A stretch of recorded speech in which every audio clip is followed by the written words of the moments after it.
Hey everyone, welcome to the May 14th edition of Speak Now Pro Wrestling. We are going to talk about the blue brand tonight, Friday Night Smackdown. So I'm Denise Salcedo. What's up, everyone? Believe it or not, today was the go-home show to WrestleMania Backlash. Now, I don't know about you, but I kind of feel like, I don't really feel like we're heading into a pay-per-view this weekend. I constantly need to be reminded of the fact that we have WrestleMania Backlash even happening this weekend. It doesn't feel like that big of a pay-per-view. And even though I thought today's SmackDown show was pretty good, I kind of felt like, I don't know, it just didn't really set the way, hit the mark to really get me pumped for the show. But besides that, we did have a pretty decent edition of SmackDown with some very newsworthy and memorable moments, which we will go ahead and jump into shortly. However, before we get started, I want to make sure that you guys all know, if you haven't yet, make sure to subscribe to F4W Online here on the YouTube channel, whether you're listening to the audio version of the podcast, watching on replay, or watching live. Make sure you guys make some time to subscribe to the channel. Also, this is a very interactive stream, so feel free to send in your thoughts, your questions, your statements, whatever they are, send them through the chat, and I will be going ahead and reading those comments. We're actually going to kick things off with our first super chat of the day, and our first super chat of the day, shout out to CT, who I believe is also a first-time viewer on here. If I read one of the comments correctly that he also sent in, CT says, they finally struck gold with Roman Reigns, best character in years, and he was right under their noses. Thanks for all you do. Denise, love your work. Thank you so much, CT, for sending in this super chat, and I gotta agree with your comment. Roman Reigns was seriously he's been such a pleasure to watch. It's been so cool to see him actually come of his own, actually, be so invested in a character that's obviously working, and you can really tell that he's finally becoming himself. We're finally seeing the true Roman Reigns that has always been in there, just needed to be brought out, and this really is the Roman Reigns that we, the fans, have been waiting for, and that I even think Roman Reigns himself was waiting for, to finally get this opportunity to show the people what he can really offer. And we've been getting that so far with Roman Reigns, so I will agree with your comment in that they struck gold here with heel Roman Reigns. Let's see, what did you guys think of today's episode of SmackDown? Go ahead and send in your thoughts, and we'll kind of start off there. We do need to make a mention as well. For those of you who do not know, literally probably an hour, 2 hours, an hour and a half before SmackDown, there was the unfortunate news of the passing of New Jack. Died at just 58 years old. This was reported by PW Insider. He died of a heart attack, and this is I was in shock when I found out, especially given the fact that we just finished, recently his Dark Side of the Ring episode came out, and it was just like, when I found out, it took me a second. I was like, oh my God, New Jack. It's strange. It's very strange. So I do, for those of you who, I'm sure if you already went on social media, you probably already know of the passing. But yeah, just a very unfortunate thing. And I figured we'd go ahead and bring that up, and also, send his family and his friends and his loved ones, all of the love in the world. It's not, I don't even know how to segue into after this, but it is something that we obviously have to mention. A couple of people bringing that up as well here. So I'm going to poorly segue into SmackDown now. So let's go ahead and I guess move on into SmackDown, guys. It's really weird to move on to SmackDown, but here we go. Let's see what we got here. All right, so in terms of what you guys thought about the show here, I think people here are talking about the fact that there probably isn't that much hype going into WrestleMania Backlash. Even too, so with the name of WrestleMania Backlash, I gotta ask you, the people. So I'm gonna need you, the people, to vote here, or give me a yes, give me a no, whatever you guys think. But do you think the fact that they're now using the name WrestleMania Backlash, and the fact that it's also not that big of a pay-per-view in the sense that people aren't really like buzzing about it. Like nobody here that I know of is necessarily going, yeah, I can't wait to watch Backlash. You know, I don't really think anyone is really feeling that way right now. So my question to all of you is, does having the WrestleMania name on Backlash lessen the name and the extravaganza and the importance of the word WrestleMania, of the name WrestleMania? Do you feel it lessens the name WrestleMania being attached to WrestleMania Backlash?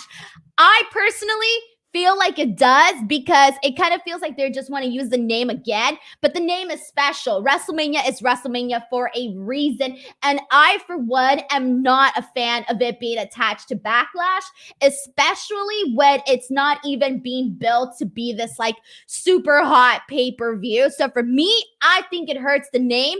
What do you guys think? Send in your thoughts here. And before I read your thoughts, we did get a super chat from Khaled Adam, who says, thoughts on Bianca's title reign thus far? Oh, we will get into that. But I do want to say that they definitely, I feel, so again, I will get into it more in depth once we actually get to Bianca Belair. However, I should mention this, though, right at the top, is that the second Bianca Belair came out, I thought to myself, man, when is the last time Bianca Belair wrestled? And I couldn't remember that. Obviously, they just did that mixed tag team match. But besides that, Bianca Belair has not had a singles match since winning her title at WrestleMania. And I'm going to get into more of that because there are some things that I want to talk about in regards to that situation and that topic. But with that being said, I really do think that right now they're dropping the ball in terms of keeping Bianca Belair hot. I think that she was really hot coming off of the Royal Rumble. She was really hot coming off of that win from WrestleMania, obviously, but it's kind of gone down a little bit, and they really need to keep Bianca Belair strong. Obviously, heading into this match with Bayley, we all know it's going to be a spectacular match, but I do think they need to do more to keep her really feeling like a champion. Now, back to some of my questions here that I have. In regards to the WrestleMania Backlash name, we have people here saying, we the people don't really care, saying it sounds hokey as heck. Dalen says, no, it's stupid, just call it Backlash, but card looks pretty good. I would put the 4-way on there, though. And Kyle Rochelle says, just a rematch show, just be called Backlash. I think for the most part here, everybody is also talking about the fact that, yeah, it does make it sound special, or it just makes it feel like a little bit, not that important. So I think for the most part, we're all somewhat on the same page here of the WrestleMania Backlash. I hope they don't call it that again next year. Just stick to Backlash. Let's not do the WrestleMania Backlash here. All right, guys, but let's jump into SmackDown because we do have plenty to talk about here today. So I'm going to kick things off with the opening segment, which was Jey Uso, Roman Reigns, Paul Heyman. Obviously, last week's episode of SmackDown was the big moment that came out of this, was the fact that we had the return of Jimmy Uso. And we had all been wondering, when is Jimmy Uso going to come back? Well, he's back now, and he's definitely not a fan of what Jey Uso has been to Roman Reigns. We have a super chat from Brandon Rosen. Brandon says, adding WrestleMania is irrelevant. The root issue is that there are too many pay-per-views that are not as special. I mean, I agree with both parts of this, although I do think that it is relevant that they added WrestleMania to Backlash, especially the fact that it's, again, like I said, not a pay-per-view that we're hyped for. And I do agree that we have too many pay-per-views, but at the same time, if they made every single pay-per-view actually matter, then I wouldn't be complaining about there being too many pay-per-views, because I like there being pay-per-views each and every single month. I'm a fan of that. I just wish that every pay-per-view mattered. And right now, I don't really feel like WrestleMania Backlash matters as much. So it's kind of like more where like you can predict now, like, oh, well, it's Backlash, so you're not really expecting something major to happen. And you kind of base things off of pay-per-views. And I don't really think it should be like that, but that's kind of how it feels at the moment. All right. So, all right. Let's talk about this, guys. So Jey Uso, Roman Reigns. Roman Reigns essentially addresses Cesaro before he addresses Jimmy Uso. He basically tells Cesaro, like, he says that he likes him, he respects him, he's top tier talent, but of course he's not at the level of Roman Reigns. But more importantly, I loved everything that Roman Reigns did in this segment because he looked like he was legit so triggered by some of the comments that Jey Uso said. So that Jimmy Uso said, the gist of this is that Jimmy Uso obviously is not happy that Jey Uso has essentially been, pardon my language, be a little BITCH to Roman Reigns, and he does not like that, okay? He's not a fan of it. He doesn't think that that's what Jey Uso should be doing and feels that Roman Reigns is just using him.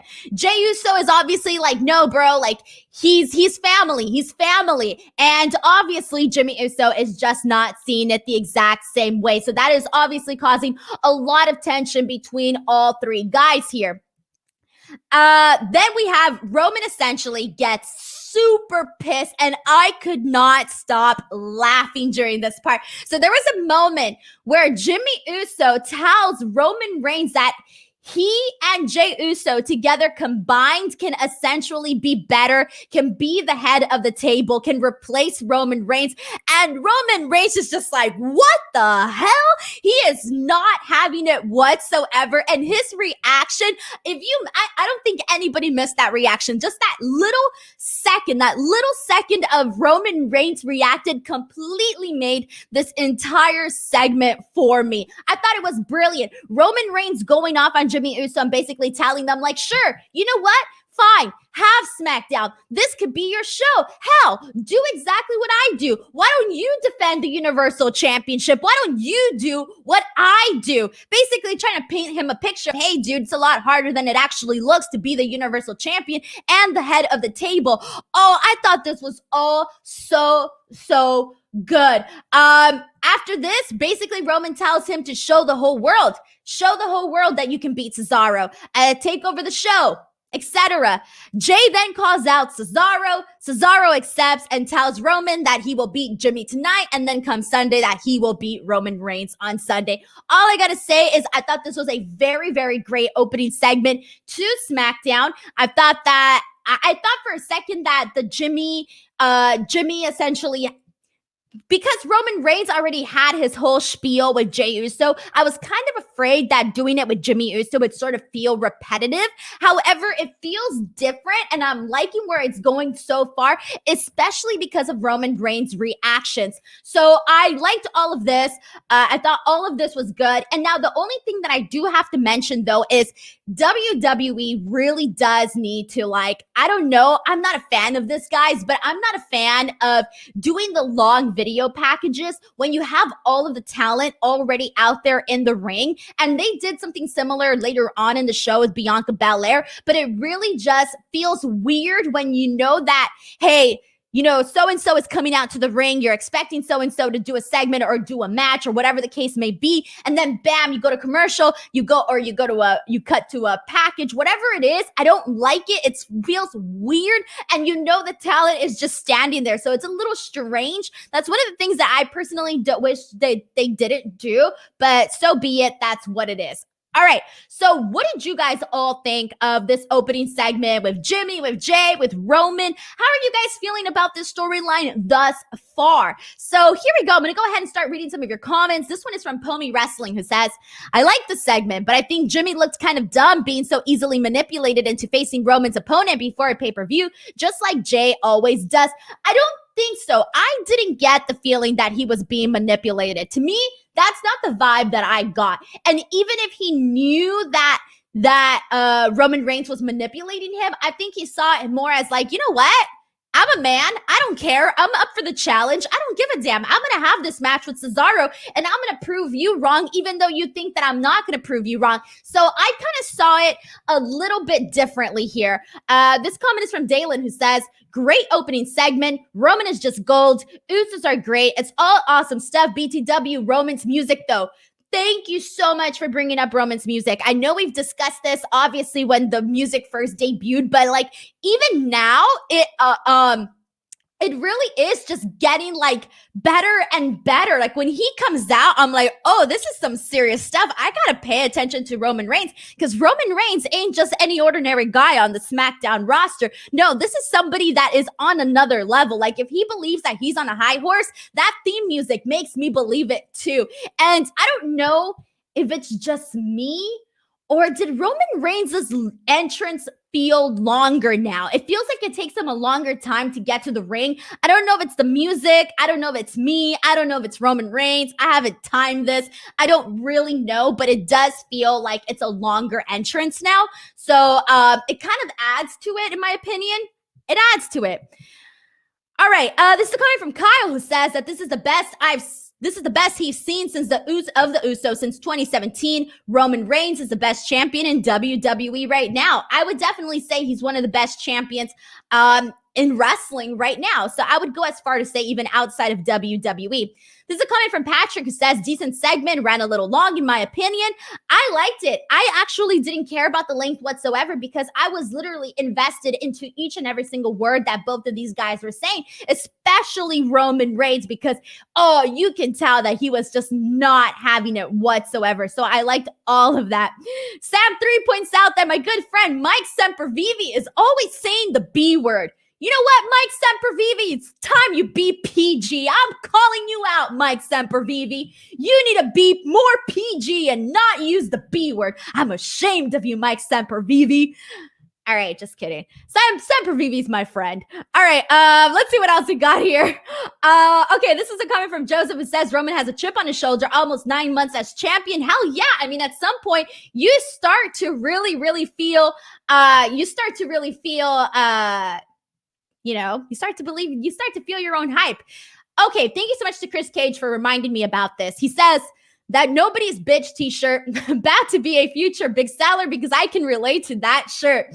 So, okay, here's the thing about the nobody's bitch t-shirt though, is that I'm totally cool with the shirt, right? But the following week, having the shirt come out the following week after he makes his return, to me feels too early, and it feels like a dead giveaway where it's like last week we were all questioning, hey, is Jimmy Uso going to acknowledge Roman Reigns? Is he going to go and fall? Is he going to, listen to Jay and do what Roman Reigns says? Or is he going to, be his own man, be his own person? And, I was a little bit on the fence. I really wasn't sure. Well, now that they have the nobody's bitch shirt, well, now I'm thinking that's a dead giveaway. He's not going to give in to this that quickly. And I know a lot of people were probably like, well, Denise, duh. He was obviously going to have a whole feud with, a whole storyline with Roman Reigns. We didn't know that for sure. Maybe you could guess it, but we didn't know it for sure. But now with the nobody's bitch t-shirt, well, now we all know it. They weren't going to make the t-shirt for no reason. So for me, I would have been like, you know what? Give it a week. Give it like 2 weeks before you bring out the t-shirt, just so it doesn't give away the whole entire direction of the storyline here. But that's how I felt about it. Although Chris does bring up a good point, is that nobody's bitch is a pretty relatable t-shirt, all right? So I like that. And now I went and said the B word probably way more than Mike Sempervive. We have a super chat. Thank you so much to Kaleem Alahi, who says, it would be cool if Cesaro actually wins the title. As much as I like Cesaro and as much as I want the best for him and all of that stuff, he ain't gonna win. He's not gonna win. I will give you this much. If Cesaro were to win, I would probably roll over out of how shocked I was if he won. I do not see it happening whatsoever, okay? Whatsoever, 0% chance. If it happens, I would be shocked. I would be so shocked. It ain't gonna happen.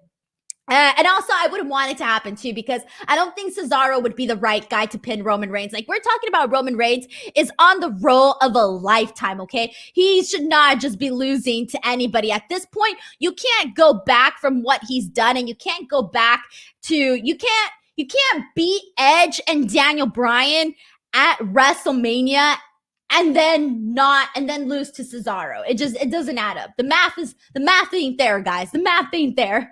Let's see what else we got here. All right. I'm going to go ahead and read some of your comments here.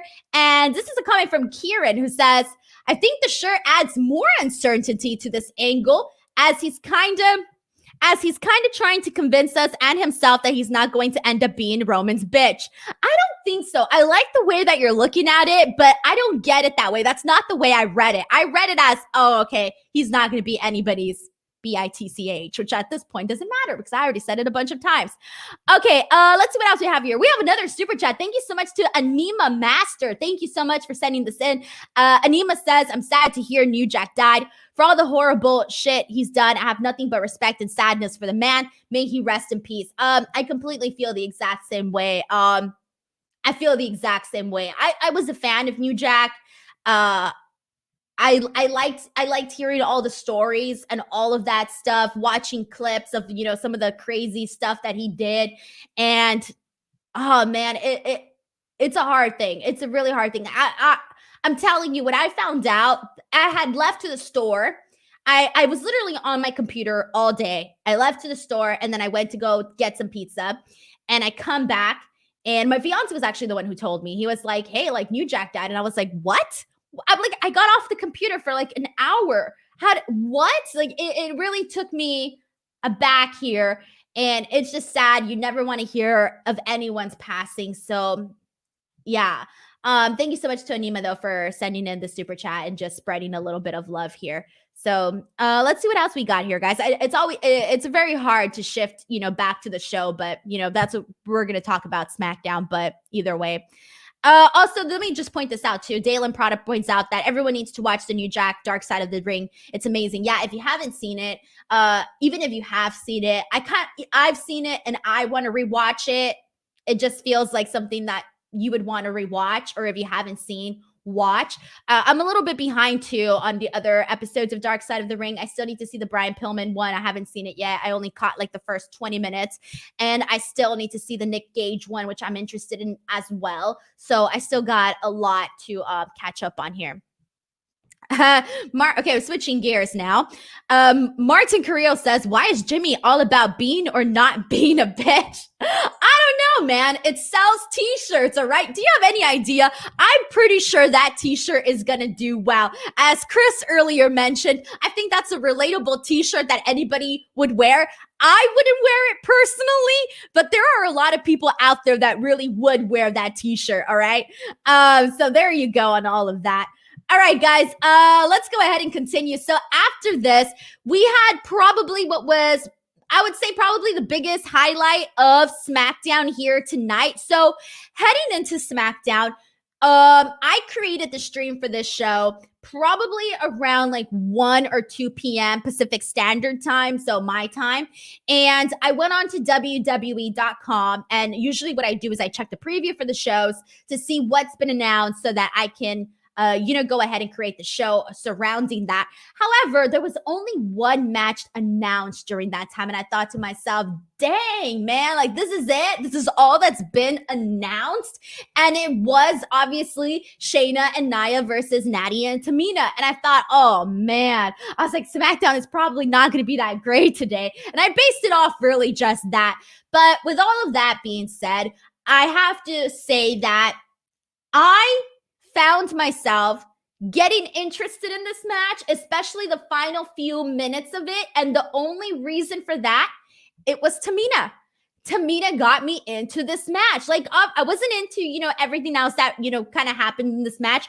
But there was a moment during this match where Tamina goes in and she has this like spark in her, like, and that should have been a dead giveaway that they were going to be winning the titles. The fact that she went in there and she was just like, she was feeling it, okay? And you can tell when somebody is like going their full potential. And I definitely got that from Tamina. So just to recap this match a little bit, Nia and Tamina kicked off this match. Nia is just pounding her. We came back from a commercial break and Nia is dominating Natalya. Tamina was also hyped going at it with Shayna, which I noticed that was the second she went in there and started wrestling Shayna. That's when I noticed that she was really, really hyped up. She did a crossbody. Then we saw headbutts from Tamina to Nia on the turn post. Like that was really cool too. And then Tamina ended up getting the Superfly Splash for the win and they won the titles. And I really, really liked the post-match interview because it was genuine, man. It was genuine. Natty and Tamina were so happy. They were crying. Natty says that this was for the moment for people who felt like their dream had passed them by. And that one line basically saying that this was for the people that felt like their dreams had really passed them by. I thought that hit home. Like that hit home because, well, not to me personally, but I feel like based on a lot of the things that we've been seeing on the news, on wrestling news, hey, you know, especially with women always having this sort of time clock above their head. And so to kind of hear that, it was nice because again, this has been a topic that's been talked about. And I feel like as a woman, I can say this, and I'm sure if there's other female listeners watching my show or even listening to the replay, even though people tell us, oh, there's no time clock on you, there's no time clock, it's BS. There really is a time clock. And that's what really sucks about it is that you always feel the pressure of like, oh my God, I'm almost 30. And every time like a woman turns 30, like society starts to see her differently. And it's BS, but it happens. And so I think for me, like, just seeing this and hearing what Natty had to say kind of sold the moment for me a lot more because it is true. As much as I do not want there to be a clock for women, it should definitely be just how it is for the men. Unfortunately, there is, and it sucks. It sucks. But things like this, little moments like this are like a little win here and there. And obviously, this is not going to cause like a major change or anything, but it's a little something, you know? So I like this. I thought this was really nice. They gave them the pyro. It felt like a really feel good moment. We have a super chat from Brandon Rosen who says, Nia and Shayna's title reign is done and hopefully Reginald is too. No, I don't think so. And obviously we're going to be seeing a rematch down the line at some point, probably even next week. Who knows? They might even add it to WrestleMania Backlash. Who the hell knows?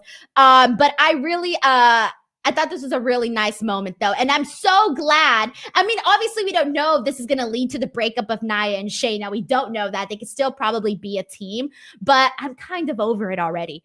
We have a super chat from Brandon Charles Powell who says, hallelujah, those belts are off of Nia and Shayna. Time for Sami Zayn dance. Happy that Tamina is getting a big moment. Now, that's another person who's also been in the news as of late, Sami Zayn. You guys can go on Twitter and find out everything that's going on with all of that and all of the news sites and everything. I won't even touch on that right now, but just know that we the people are with Sami, though. We are with Sami. But anyways, going back to Nia and Shayna, I'm too glad that they're no longer champions, okay? I hate to be a big negative Nancy, but man, am I glad. We have another super chat from Flamethrower Fluff Salisbury who says, I was extremely happy that they didn't have Alexa Bliss involved in the tag title match. It would have cheapened the moment for Tamina. I'm glad too. The whole Alexa Bliss thing has just been like, I don't even know, man. It's been a flop. Like, I know a lot of people will be like, how is it a flop, Denise? To me, it's a flop because I'm not interested in. So obviously that's a very biased answer, but just personally, I don't think that they're doing the Alexa Bliss character the way that I think could be appropriate for all viewers of all ages. Like, I could see little kids being like, all right, I'm liking everything that they're doing with Alexa Bliss. Obviously, little kids not going to analyze that type of stuff. But as an adult, I'm not really feeling it, all right? I'm showing my age and all, but I can't get into with the Alexa Bliss, Lily stuff. I'm out on all of this, guys. I'm out on that. But thank you so much to Flamethrower, though, for sending in this super chat. Okay, let's see what else we got here, guys. Go ahead and send in your comments about how you guys feel about everything. RJ Best says, people super chats are contributing to Denise's swear jar. I know, I think I try not to curse, but you know what, though? They do say that smart people curse. So there you go. I'll just pretend that I'm smart. All right. Christopher Marino sends in a super chat and says, even how badly these tag titles have been treated, and we know it's predetermined, but damn, real emotions get me every time. I think so, too, because even for a moment when, like, the win happened, I thought, Okay, cool. They won. Yay. Nia and Shayna aren't champions anymore. And then I saw that they were going to do a promo and I was like, oh, okay, whatever. They're going to really milk this. But then they started talking on the mic. And again, I already reiterated that line that Natalya said. And I was just thinking, wow, this is a really good moment. And I was completely sold. That one line did it for me. So I was good on all of this. And then even the pyro too was really nice. So there you go. Nice moments don't hurt anybody. Thank you so much to Christopher Moreno for sending in the love here. I really appreciate it. Let's see what else you guys are saying here. All right, this is coming from Stephen Butler, who says, congrats to Natty and Tamina for winning the belts. I hope they have a good run as champions. Now break up Nia and Shayna and give Shayna a singles push against Bianca Belair. Oh, my friends, we will get to Bianca because I have some things that I want to get off my chest, and hopefully I remember this because I want to touch back on this afterwards. I'll mention now. Hell yeah, we need to see Shayna versus Bianca Belair, and we will get more into that as we continue on. We have a comment from Tanzid who says WWE Tag Division is already dead anyway. Strong thoughts. I won't say I don't think it's dead. I think it needs to be livened up a little bit more, been brought to life just a little bit more. And let's go ahead and see what else we got here from all of you. This is coming from Joseph, who says, Natty and Tamina have given over a decade plus to each in the WWE. It's cool that they got their moment with the Women's Tag Team Championship without Reginald or Alexa getting involved. 100%. Poor Reginald. I really hope he's not watching this stream. You know, I hope Nia, Shayna, and Reginald are watching this stream. They're like, oh, sorry, guys. I totally just snorted now. I made myself laugh so hard I had to snore. All right, whatever, guys. It's live on the air. Shit happens here all the time. All right. Oh, God. Let's move on. All right, let's see. All right, here's another segment that I actually liked. We had Apollo Crews coming out and essentially granting Commander Aziz the Nigerian Medal of Honor. And I don't know. I didn't even know they were going to do this, to be honest. I don't know what announcement I missed or how many several announcements I missed, but this kind of took me aback for a second. When he came out, I was like, what are they doing? What are they even going to do? Why is he standing on this big giant box? Like, what's going on? I went into this clueless. I didn't know what was happening. Aziz comes out and he's standing on a giant box looking like a big giant statue. And it looks pretty cool, actually. I'm not going to lie, especially like when they would put like the camera shot, when they would show Apollo and then like Aziz, especially on like the side angle of it, not like the front faced one, but like more towards the side. I really liked how that showed like the size discrepancy. And obviously the guy is already huge. He's like, what, 6'10", 7 feet? I don't know how tall Aziz is, but now you add him on top of this giant box and that guy is looking like a beast. All right. So they have the music playing in the background and I like that. It added to it, just having the little music in the background. It felt like those like ceremonies that you see, I don't know, those presidential ones, whatever. He talks about being the best, being the Intercontinental Champion and how he's going to be Intercontinental Champion for life. And then he presents Aziz with the Nigerian Medal of Honor. And I got to say, this was pretty interesting. After this, Biggie pops in on the screen and says that he still has that Apollo still needs to feel the power. Then Sami Zayn comes out and says Biggie just makes a mockery of everything, says that he actually respects a good award ceremony, obviously, since we had his version of the Sammys. Crews then gets mad, obviously, at the interruptions that his ceremony is facing. Sami Zayn wants a title shot. Then Kevin Owens comes out and runs straight towards the ring, trying to get Sami Zayn, but instead ends up at the hands of Apollo and Aziz. They get him with several punches, and then at this point, this turns into an AEW Dynamite segment where everybody's just fighting everybody. We have Aziz, we have Crews, we have Biggie, we have Kevin Owens, Sami Zayn, all going at it. Later on the show, we find out that next week, thank God we have a match already for next week announced. Next week, we have a fatal four-way, Sami Zayn versus Kevin Owens versus Big E versus Apollo Crews. So I, for one, am totally looking forward to this match because all four guys I want to see wrestle. So there you go. I like all of this. And let's see what else we got here. This is coming from Sam3, who says, Commander Aziz looks like a movie villain. So when is Marine 8 coming out? Dude, there is 8 Marine movies. I haven't even seen one. I haven't even seen one Marine movie at all. I didn't watch any of the ones with anybody in them. Didn't watch them. Okay, this is coming from Kyle, who also believes that the Fatal 4-Way could be a fun match. I completely agree with you as well. For the most part, I think it'll be pretty good. And this is coming from Martin, who says, I hope this Fatal 4-Way is the main event next week. Also, why didn't Sami dance? It didn't feel like a SmackDown because of it. Oh, man, he's been going through it this week, man. Maybe he didn't want to dance, all right? Like, outside of, like, wrestling, he's been going through it. So, I don't know. I don't know what's going on there.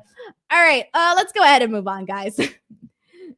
Okay, so after this, we had Rey Mysterio versus Dolph Ziggler.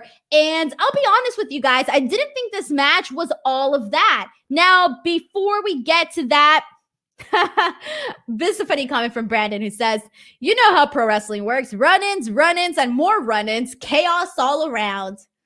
Yeah. All right, Rey Mysterio versus Dolph Ziggler. I wasn't really feeling this match, guys. I kind of just wasn't into it. It was a steady start to the match. The only moments that I really enjoyed from this, honestly, was right before the commercial break. There was a really cool baseball slide from Rey Mysterio to Dolph Ziggler to the outside of the ring. But I did like the last portion of the match. I actually thought the last portion of the match was really fun. That's when it really started to pick up. We saw Rey go for the 619 and Dolph go for the famous sir, neither of which were successful to get the win there. However, in the end, we do get to see Rey Mysterio win this match. So now that's 2 weeks in a row that Dolph Ziggler has lost to a member of the Mysterio family, Rey this week, Dom last week. So that was kind of it there. Once we actually talk about this match on my WrestleMania predictions, I will go into this one a little bit more. But as for the match itself, it was just there. Again, the last few minutes were just a little bit better than the actual start of all of this. All right, now it's time to talk about Bianca Belair, and I've been dying to talk about this because I feel like I have a lot to say. Well, at least I think I do. So I mentioned at the top of this that, so when she came out, I was like, okay, is she going to have a match? Is she going to cut a promo? What's going to happen here with Bianca? So I went on Profile Database and I checked to see when the hell is the last time Bianca Belair wrestled, because I could not remember that she had that mixed tag match. I think it was like literally a week or 2 weeks ago, however many weeks ago. So she has not, I said this at the top, I'll say it again for those who missed it. She has not had a singles match since her win at WrestleMania, okay? Now, I kind of brought this up before, but I kind of went into like WWE.com and just made sure that I was on the right end of all of this. So one of the things that I think is really, really hurting right now, for specifically speaking of the SmackDown women's division, is that there are not enough women whatsoever, okay? They need to do something to bring some more challengers to Bianca Belair, because as of this moment, there really isn't that much options. So you have Bayley. So this is the women's roster, okay, on SmackDown. You have Bayley, who's obviously she's already having a match with. Great option, great challenger, wonderful. You have Carmella. But however, it feels like ever since she got this new reinvention, they started doing something with her. Obviously, she had that back and forth feud with Sasha Banks, which was actually pretty good. I was feeling it. I was into it. But after that, they really didn't do much with her anymore. Then you have Liv. We all know how that's going with her and Ruby Riott. You have Ruby Riott. You all know how that's going. I highly doubt that they're going to be treated as actual contenders for Bianca Belair. You have Natty, and obviously she's been focusing more on the tag team division. And then you have Sasha, who's gone as of right now since WrestleMania. And then you have Tamina. and she's obviously now tag team partners with Natty. And that's it, guys. That is literally it for the SmackDown women's division. That is it. That's it. We need more women there, and we need more credible challengers, people that Bianca could be having matches with to at least get her some wins. She just can't be in these throwaway matches or these throwaway segments. She's your champion, and she's a hot champion too, in the sense that she had a lot of people really, really behind her and really, really feeling her. Like if they actually went and, built her up and did everything right by her, like she could be one of your people that could eventually get to that Becky Lynch, Charlotte Flair status. And right now it just kind of feels like she's not getting there because she doesn't have enough challengers. She really doesn't. And I'm excited for this match with Bayley, but then it's like, what else? What else are they going to do there? We need more women on the SmackDown's division. And that was really my big thing that I wanted to talk about during this, because it kind of just like bummed me out. I thought to myself, okay, who am I missing? Who am I missing here on this roster? And it wasn't until I went and checked out what other options there were. And it's just not looking too good in terms of all of the options that we have here. And I don't want them to do the same thing that they've been doing with the Raw women's division. I do not like when they mix the Raw women's championship picture with the tag team titles. I do not like to see all of that mixed into one. I'm not a fan of that. I do not want to see it on Raw, and I do not want to see it on SmackDown either. I want it to live on its own and live separately. So, oh yeah, somebody's mentioning obviously the people that got released. Exactly. Billy gone, Mickey James gone, Chelsea Green gone, Peyton Royce gone. Like these are all people that could have easily been doing something more. So that's how I feel about that. Let's see what you guys are saying here, what you guys are thinking. This is a comment from Joseph. It says, the problem is, the priest says, the problem is Triple H won't let Charlie graduate from NXT. The NXT women's roster is thick. NXT UK has like 12 wrestlers. I think there are 20 in the NXT US roster, 3 and 5 in training. I wish they would bring some people in from NXT because they really need more women. This is a comment from Martin, who said, SmackDown missing more women and Raw missing top baby faces, male and female. Yes, I agree with that there. Pomi says, that they shot themselves in the foot. They released a bunch of women last month, so their best option is calling up women from NXT, a show that also needs women since they need teams for their tag team division. Exactly, too. And then this is sad, too. Khaled points out that Bianca's been a boring champ so far, and as much as I like Bianca, they haven't given me a reason to make me of a bigger fan of hers. I'm a fan of hers naturally, but they obviously need to give you a little bit more because she's the champion. You need to keep doing it. Kyle says Bianca, Sasha, Bayley are the only 3 women they care about on SmackDown. It's weird.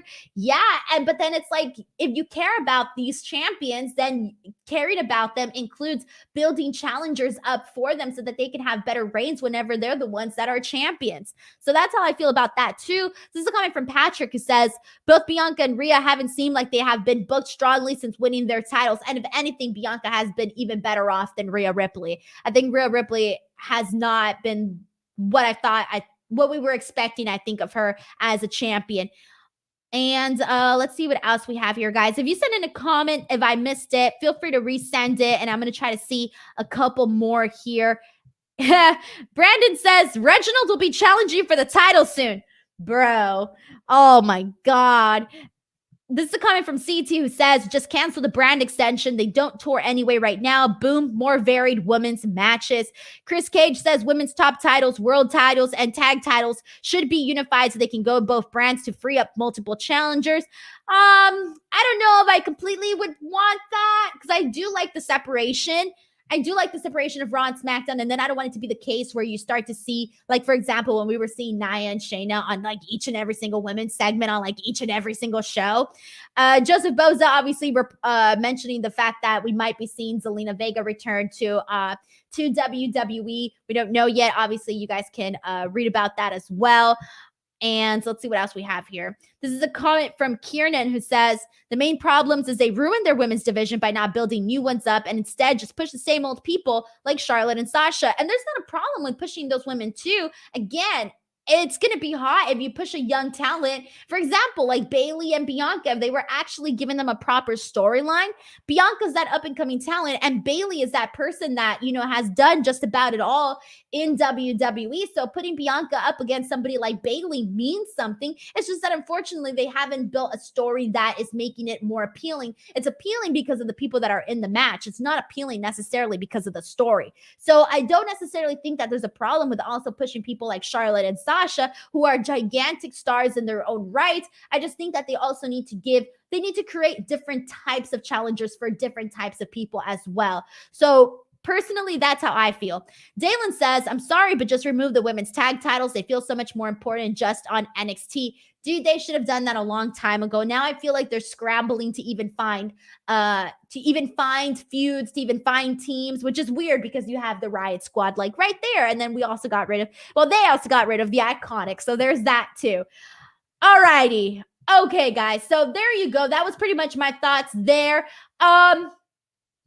I didn't finish talking about the segment though with Bianca, and really all I have to add here is that Bayley pops up on the screen. They go back at it, back and forth. Again, I'm not really feeling this. However, I did like that last line from Bayley where she says Bianca that her fairy tale reign is not going to end well. I thought that was a really good line. So regardless, I'm still very much looking forward to this actual match itself because I'm a fan of both Bayley and Bianca. We have another super chat from Brandon. Thank you so much, Brandon. Says, I'm actually excited about the Bayley-Bianca match after seeing Bayley's promo tonight. Bayley is an awesome heel. And that's exactly what I was getting at right now, too, is that Bayley did make this a pretty good promo tonight. Like, she came out there, she was pissed. Like that final couple of moments with her just staring straight into the camera, looking really, really serious. Like, yeah, I've been laughing and making jokes and cracking jokes with you all these couple of weeks and kind of disrespecting to your face, but look at me, now I'm serious. And that's kind of the vibe that we got from Bayley here. And I like that. And that's what this has been needing. I don't want to see Bayley just laughing every single week. That gets old. The first week of her laughing in Bianca's face, all right, cool. That's disrespectful. We get it. The following week and the week after that, we need to see a little bit more than just the laughing in her face, because that was starting to get a little like annoying. So I'm glad that they actually did this promo tonight, and it kind of reminded us a little bit of what Bayley can do and what she can bring to the table. And I think that was one of the big things that was missing. I also like too when Bianca mentioned the fact that come WrestleMania, she was winning the title, and that Bayley was essentially not even on the card and with the Bella twins. So I did like that one comment that she made as well. I thought that was a pretty legit comment to make there. So shout out to Brandon. Thank you so much for the nice super chat. All right, we got some more comments here about this. And this is a comment from Aaron who says, I loved Bayley's words saying she saw an old her in Bianca, and good guys never win was a great story, which she told well. Dom G says there's still plenty of time to have additional female identity wrestlers arrive, especially with tag teams running through NXT. That too. Joseph also points out that Bayley carried the women's division throughout the pandemic. She went 525 days as champion. Dude, I remember when for like every single week, all we were seeing was Bayley and Sasha. I mean, they were the focus for a lot of that. And I feel like, yeah, that's not something that we should just forget about at all of there. All right, guys. So let's go ahead and move on, because I really feel like we can really talk about this pretty much for like a long time, but we'll go ahead and move on to this next topic. And we had tonight Shinsuke Nakamura versus Baron Corbin. This was not a good match. I'm sorry. I really wasn't into this at all. Corbin won.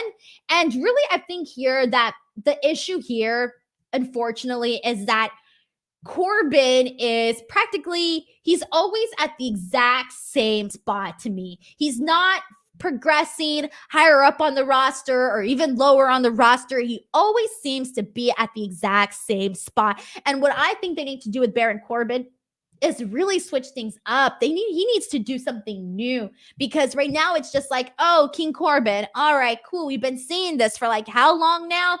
Almost like 2 years now? I don't even know how long it's been, but they really need to do something a little bit different with Baron Corbin, because that's completely been dried out already.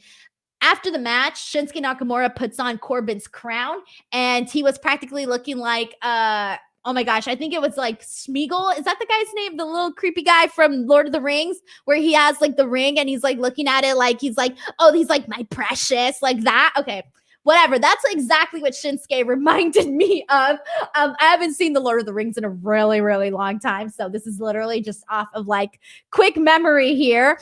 But anyways, they really, if they do bring back the King of the Ring, if they do, they really need to do it so that they actually build somebody new, make them into a big deal. And one of the people that I think would be a good idea to have actually winning the King of the Ring, if they were to bring this back, perfect response for this would be Aleister Black. Aleister Black is definitely somebody that I think that could benefit from this and would be something different and actually get him doing something, because we're going to talk about his vignette in a second.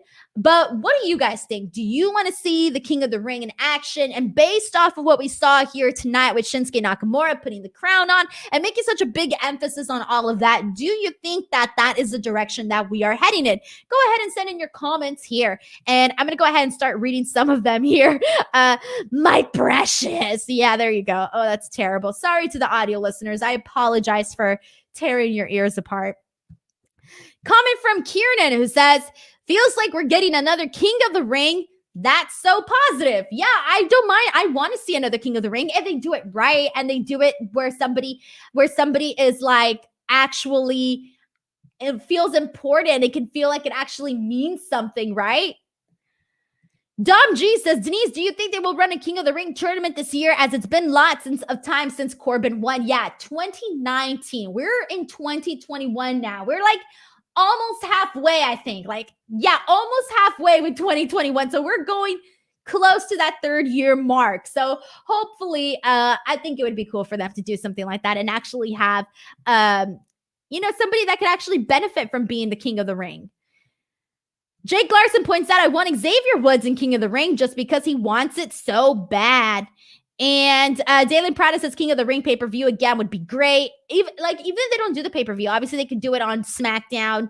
That would be perfectly fine with me. That's how I would feel about that. And lastly, this is a comment from...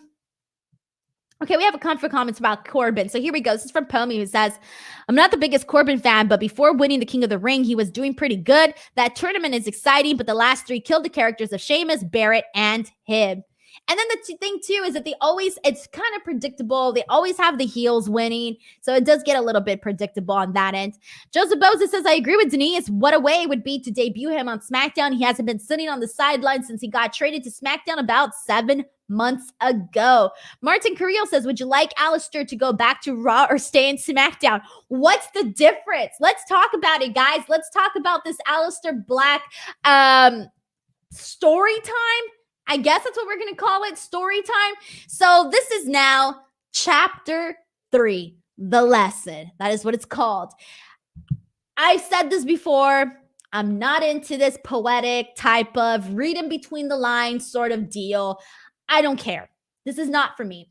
But he comes out, he basically starts talking about affection, trial by flower. Okay, I'm not going to explain this because I didn't understand it that great, but here we go.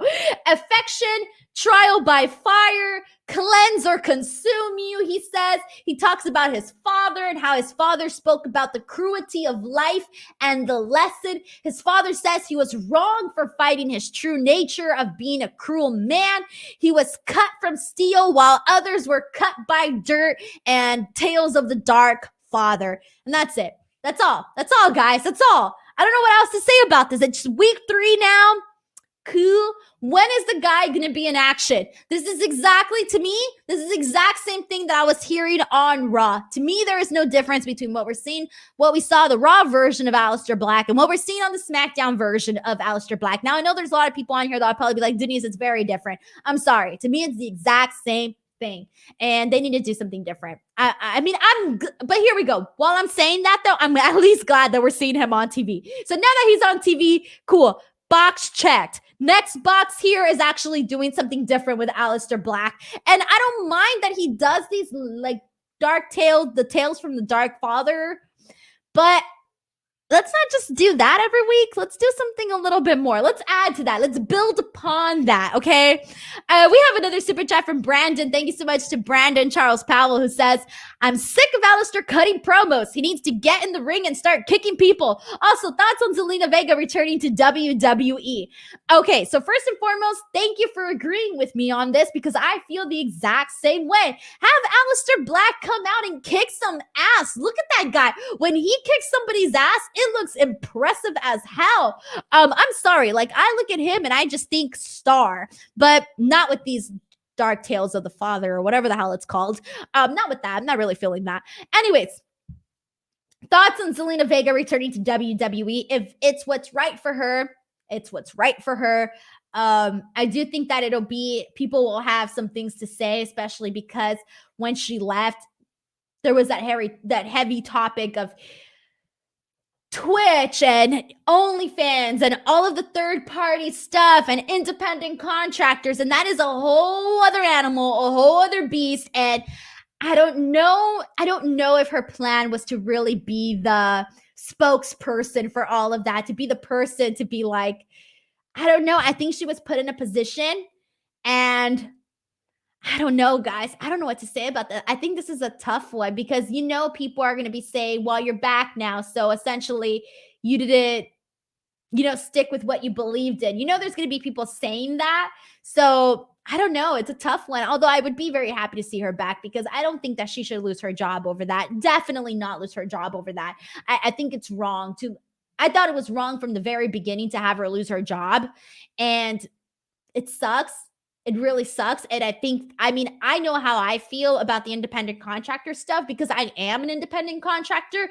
Every single place that I work at, that's the reason why I can work different places, is because I am an independent contractor. I've been an independent contractor for the last 7 years now. And as an independent contractor, I think it's wrong to basically call somebody that and then not let them actually act upon that and be able to do the things that they're supposed to be able to do. And I think it's wrong. But at the same time, it's like, if she wants this job back, you got to start thinking about like what's important to you and what hills you're willing to die on and which hills you're not willing to die on. So I think there's a lot of stuff that goes into that type of decision. And obviously we'll find out more as we, find out if she really is going back to WWE or not, and if they can come up with some sort of agreement or all of that. And yeah, obviously some people mentioned the fact that she was talking with SAG. Yeah, she was talking with Gabrielle.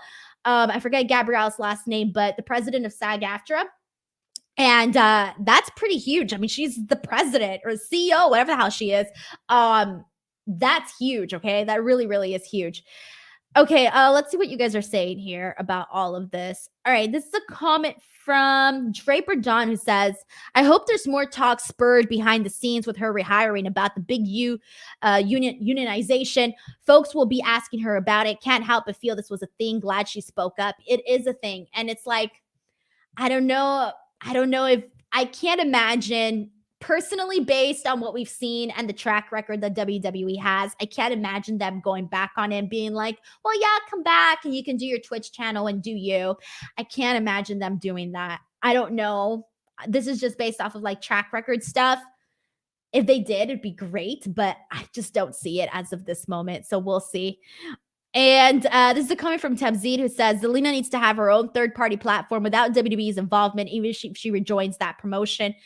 Yeah, and then who knows? I don't know what her numbers look like after the not having the relationship with WWE. I could only imagine that also hurt her numbers too, because at the end of the day, WWE is offering this platform, this, place for everybody to get to know who you are. So I do also see that end of, WWE arguing, hey, we're helping you get these eyeballs. So I do see that too, but I do think they need to find a way to make it work for both the company and for the talent. That's how I feel, because I could see the business side of all of this too, and I could see WWE's side on it. But at the same time, it's like, okay, well, if you want your talent to comply, then don't have them be listed as independent contractors. So it's an icky situation, guys. It's an icky situation. And let's see what else we have here. Martin Carrillo points out that he thinks that Aleister Black's promos on NXT were fantastic. And all right, cool. Let me try to see what more comments we have here. Sam3 says, being the king of the anthill means nothing when you live in the land of giants. That is very true. Yeah, I can feel that as well. All right, guys, let's go ahead and move on. So after this, we had the main event, Jimmy Uso versus Cesaro. And man, I hate to say this because this is now the third match that I'm saying in this, but it actually kind of worked out. So one of the things that I wrote down in my notes for this match was I couldn't get into this match. I didn't care. And then afterwards, with Roman coming in and this match ended up being an DQ and all of that, Roman essentially tells Jimmy, nobody cares. Nobody cares about this match. They only care about the big money matches. And I was like, God damn it, Roman Reigns. Because that was literally the only thing that I wrote down on my notes was I didn't find it in me to care about this main event. And then Roman Reigns comes out here and tells Jimmy, oh, the people don't care about this main event. I'm damn like, oh, me. I'm the people. I'm the people that don't care. So I actually thought that was pretty damn hilarious. But this kind of ended similarly to how things ended the week prior with Jimmy essentially not wanting to help Jay or Roman. This week we had Jimmy and Roman were obviously arguing. Roman was telling him, like, dude, people don't care, etc., etc. While Cesaro was then attacking Jay in the ring. So then Roman goes to help Jay Uso, and he's telling Jimmy, like, hey, bro, come help over here. But Jimmy's, like, not saying anything, and he's also not helping. And then Jay Uso also tells him, hey, come in and help us. He doesn't help them whatsoever. Afterwards, we do see Cesaro hit Jay with the neutralizer, 2 neutralizers, and that is pretty much how we close off with SmackDown. So what do you guys think about this? Go ahead and let me know. And let's go ahead and see. All right, I'm gonna go see some of your guys' comments. And I know we're still talking about the NXT stuff, but let's see. I'm not the NXT stuff, excuse me, the Twitch stuff. This one's from Brandon, who says, I hate it when Roman is right. I guess we must acknowledge him. I've already acknowledged Roman Reigns. 100%. And this is a comment from Martin, who says, wait, if Jimmy versus Jay is going to happen, will they enter with the same theme song of the Usos? I didn't even think about that. That's actually pretty funny. Sam3 says, Roman talking that WWE only cares about the champion. Dalen says it shows Roman's honesty. Yeah, I think so too. I mean, overall, I still liked, even though I didn't really care about Jimmy versus Cesaro, I did like I'm liking so far the direction that they're headed with Jimmy and Roman Reigns. And I like where all of this is going. Again, I thought I was going to feel like it was a repeat of what they just did with Jay and Roman, but it doesn't. It feels different. And obviously the big question mark in all of this is Jay Uso. At the end of the day, is he going to be continuing to be the right-hand man of Roman Reigns, or is he going to go and listen to his brother Jimmy? Is Jimmy going to eventually, turn back on his morals and his ideas? And is he going to end up acknowledging Roman Reigns? We don't know. So we'll find out. We will find out. CT says, I can see the Nobody's Bitch t-shirt causing some fun in schools like the old Suck It shirts and Austin's fuck fear. I probably should have said that on the air. I used to have that shirt, actually. Yeah, and I was like a kid, too, when I had that shirt. I don't even think I understood what it even meant, to be honest. But, yeah, good thing kids aren't in school right now. Oh, wait, are they in school? Some kids are in school. Some kids are not. Whatever. We won't get into any of that right now. Lastly, okay, guys, before I move on, we do have one final segment. So because I knew that we were going to obviously talk about SmackDown, I want to do some quick WrestleMania Backlash predictions. So here we go, guys. Let's get into this. WrestleMania Backlash is this Sunday. Unfortunately, it doesn't have like all of the buzz in the world, but the card does look pretty good. So here we go, guys. These are the matches for WrestleMania Backlash, and I'm going to share just some very quick predictions before we wrap up the show. So we have a triple threat match. Bobby Lashley defending his title against Drew McIntyre and Braun Strowman for the WWE Championship.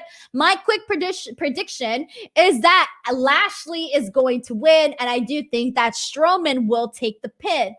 And let's just say that Drew McIntyre wins. I think that the person to take the pin will obviously be Braun Strowman, so that they can circle back to Lashley, Drew McIntyre again. So that's where I'm feeling right now. I really do feel strongly that Lashley is going to retain. SmackDown Women's Championship, Bianca versus Bayley. I wish the story would have been better, but I think it's definitely going to be Bianca. Obviously, this is her first challenge as a champion. It would be a shame if she didn't win. So I think that she's definitely going to take this one. Raw Women's Championship match, Charlotte versus Asuka versus Rhea Ripley. If Rhea Ripley loses this, I would be so surprised, but there's a part of me that thinks, what if? You know, when I think about Bianca versus Bayley, I'm so positive that Bianca's going to win. I don't feel as positive for this women's triple threat match. I don't feel that positively that Rhea is actually going to retain her belt. For some reason, I have a feeling she's not. But my smart side says she is. My other side says she's not. I'm going to go with Rhea retaining, although I'm not 100% confident in that. Universal Championship match, Roman Reigns versus Cesaro. I would be so shocked, and I mean shocked, if Cesaro won. So definitely Roman Reigns on this one as well. SmackDown Tag Team Championship match, Dolph Ziggler and Robert Roode versus Rey Mysterio and Dominic. They have really been pushing the fact that, hey, Rey Mysterio and Dom could be the first ever father and son tag team. I don't think that they've been saying that just for kicks. So I actually think that they're definitely going to go ahead and pull the plug on this. I will not be surprised if we see Rey and Dom walk out as champions. Lastly, Damian Priest versus The Miz. Who the hell cares? And I can't believe we're seeing this match again. If Damian Priest does not win this match, I will riot. I will riot if Damian Priest doesn't win this match. But there you guys go. That was my very, very quick WrestleMania Backlash predictions. Ladies and gentlemen, before I go, friendly reminder that my next show, NXT on Tuesday is this Tuesday. And guess what? It's my birthday. And I'm going to be working on my birthday. So I really hope, even if you've never tuned into my NXT shows, tune into the NXT show because I will be celebrating my birthday on the stream. It'll be really fun. I don't want to be alone on my birthday. So come join me. You guys will be my celebration with me that day. So Tuesday, I will be here again talking NXT for my birthday. And then Wednesday, I will be back for AEW Dynamite. That is my most popular show of the week. Things get lit during that show. And then Friday really is the very, very chill relaxation day where we just kind of lay back and talk about Friday Night Smackdown. I still have 2 more shows this weekend, so make sure to follow me on Twitter and on Instagram @ Denise Salcedo. I'm still trying to get to 20K. I haven't been pushing that as hard as I should, but make sure you guys go ahead and follow me if you guys haven't already. Also, ProWrestlingTees.com. If you are a fan of Speak Now Pro Wrestling, this wrestling talk show, my 3 shirts are on sale right now at Pro Wrestling Tees. You can get 3 different versions, whatever version you like the best. ProWrestlingTees.com / Denise Salcedo. The link is in the description box of this video, or just go to ProWrestlingTees.com and type in my name and you will find it. So all of that, that's pretty much it, guys. Thank you guys so much, and I really hope to see you guys this Tuesday for my birthday bash celebration spectacular. All right, guys, have an awesome weekend, and I'll see you guys later. Bye, everyone. Good night.